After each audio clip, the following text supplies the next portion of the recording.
షర్మిల గారిని వేదిక మీదకి రావాల్సిందిగా నేనే స్వాగతిస్తున్నా. నా కూర్చుందమ్మా, కూర్చోవచ్చు, రండి. అంటే నేను అడిగినప్పుడు ఇక నువ్వేం పని చేయాల్సిన పని లేదు, నేను అన్నీ చూసుకుంటాను. నేను నవ్వి చెప్తా ఉంటాను, ఈ తరానికి ఒకే రాజశేఖర రెడ్డి, ఒకే కేవీపీ రామచంద్రరావు ఉంటారు, ఇంకా ప్రత్యామ్నాయం ఎవరు ఉండరు అని. నాకు తెలిసి కేవీపీ రామచంద్రరావు గారు ఊహించినరో ఊహించలేదో నాకు తెలియదు, కానీ చదువుకునే రోజుల్లోనే ఒక మిత్రుడి కోసం తన శక్తినంతా దారపోయాలని నిర్ణయం తీసుకోవడం అనేది ఒక గొప్ప నిర్ణయం. ఆ రోజు ఎవరికీ తెలియదు రాజశేఖర రెడ్డి గారు ₹1 డాక్టర్గా ఉంటారని, పేదలకు సేవలు అందిస్తారని, అందించాలని రాజారెడ్డి గారు భావించి ఉండవచ్చు. వారితో పాటే చదువుకున్న కేవీపీ రామచంద్రరావు గారు కూడా జీవితంలో ఏదో ఒకటి కావాలనే డాక్టర్గా చేరుంటారు కదా. కానీ వారు రాజశేఖర రెడ్డి ఏదైనా అది నేనైనట్టుగానే భావించి ఆ రోజు నుంచి మొదటిసారి శాసనసభ్యుడిగా ఎన్నికైన వైఎస్ రాజశేఖర రెడ్డి గారు మొదటిసారి మంత్రిగా కూడా బాధ్యతలు చేపట్టిండ్రు. మొదటిసారి వరించిన అదృష్టం 78లో వారు మొదటిసారి ఎమ్మెల్యేగా మారి మంత్రిగా మారిన తర్వాత 2004 వరకు వారు ఎమ్మెల్యేగా, ఎంపీగా ఏది గెలిచినా రాష్ట్రంలో, కేంద్రంలో కాంగ్రెస్ పార్టీ అధికారంలో ఉన్న వైఎస్ గారికి ఎప్పుడు మంత్రి పదవి వరించలేదు. ఎన్నో కష్టాలను, ఒడిదుడుకులను సొంత పార్టీలో, సొంత ప్రభుత్వంలో ఎదుర్కొన్న ఆ కష్టాలలో కేవీపీ రామచంద్రరావు గారు వైఎస్ఆర్ గారిని వదిలిపోలే, తోడుగా నిటారుగా నిలబడ్డాడు. రాజశేఖర రెడ్డి గారి చాలా సమస్యల్ని తానే తీసుకొని జరిగిన తప్పిదాలకు తన ఖాతాలో రాసుకొని మంచి పనులు జరిగితే అది డాక్టర్ గారు చేసిండ్రు, మీకు సహాయం అందించిండ్రు అని చెబుతూ 2004 ముఖ్యమంత్రి అయిన తర్వాతనే వైఎస్ఆర్ గారికి డాక్టర్ కేవీపీ రామచంద్రరావు అనే అత్యంత సన్నిహిత మిత్రుడు ఉన్నాడని సమాజానికి అంతా తెలిసింది.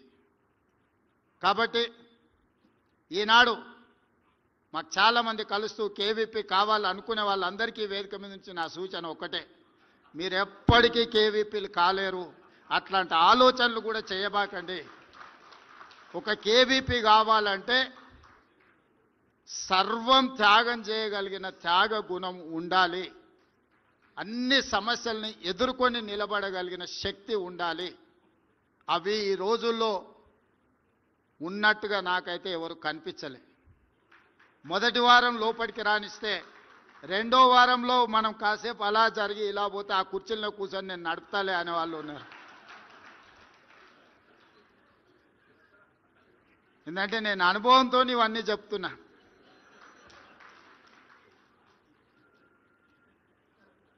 అందుకే ఈరోజు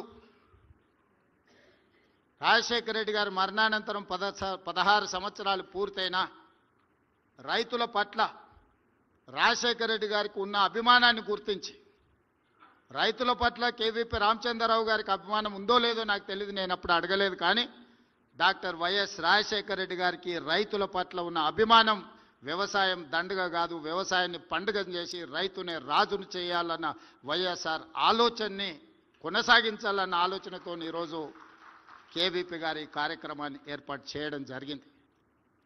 ఈరోజు కాంగ్రెస్ పార్టీ కాదు, ఈ దేశంలో రాష్ట్ర ప్రభుత్వాలు ఏర్పడాలి అని అంటే ఖచ్చితంగా ఉచిత విద్యుత్ హామీ ఇవ్వాలన్నంత బలమైన ముద్ర రాజశేఖర రెడ్డి గారు ఈరోజు చెరగని ముద్ర రైతుల మెదళ్లలో, రాజకీయాల మీద వారు ప్రభావితం చేసింది. ఆనాడు రాజశేఖర రెడ్డి గారు రైతులకు ఉచిత కరెంటు ఇవ్వాలి అన్నప్పుడు చాలా రకమైన చర్చలు జరిగినాయి. అసాధ్యమన్న వాళ్ళు ఎక్కువ మంది. కానీ 2004లో మొదటిసారి కాంగ్రెస్ ప్రభుత్వం ఏర్పడిన ఉమ్మడి ఆంధ్రప్రదేశ్ రాష్ట్రంలో ఎల్బీ స్టేడియంలో వేలాది మంది సమక్షంలో మొట్టమొదటి సంతకం వైఎస్ఆర్ గారు రైతులకు ఉచిత కరెంటు ఇవ్వడమే కాదు, వేలాది మంది రైతుల మీద ఉన్న క్రిమినల్ కేసెస్ను తొలగించి 1300 కోట్ల రూపాయల ఆనాటికి విద్యుత్ బకాయిలను ఒకే ఒక సంతకంతో రద్దు చేసిన నాయకుడు డాక్టర్ వైఎస్ రాజశేఖర రెడ్డి గారు.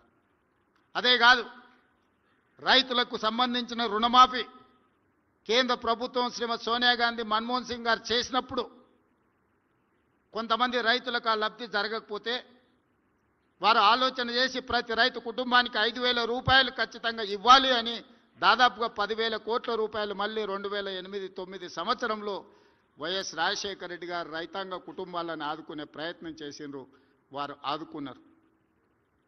అదేవిధంగా రైతుల సమస్యలు ఎప్పుడొచ్చినా రైతులకే కాదు, ఎన్టీ రామారావు గారు ప్రారంభించిన 2 రూపాయల కిలో బియ్యం పథకాన్ని మళ్ళీ డాక్టర్ వైఎస్ రాజశేఖర రెడ్డి గారు 1 రూపాయికే కిలో బియ్యం ఇవ్వాలని నాకు తెలిసినంత వరకు జడ్చర్లలో డాక్టర్ మల్లురవి గారు, బట్టి విక్రమార్క గారి సమక్షంలో రాజశేఖర రెడ్డి గారు మళ్ళీ 1 రూపాయి కిలో బియ్యం పథకాన్ని రెండోసారి 1 రూపాయి తగ్గించి పేదలకు పట్టడి అన్నం పెట్టాలని ఆలోచన చేసిండు. అదేవిధంగా ఈరోజు ఏ రాష్ట్రంలో ఎవరైనా రైతులకు ఉచిత కరెంట్ ఇవ్వాలన్న ఆలోచన చేస్తే వైఎస్ఆర్ గారిని గుర్తు చేసుకునేంత బలమైన ముద్రను రాజశేఖర రెడ్డి గారు ఈరోజు అందరి గుండెల్లో రైతుల ఆలోచనలో పదిలంగా చేసుకున్నారు. Subscribe us and press the bell icon for more interesting updates.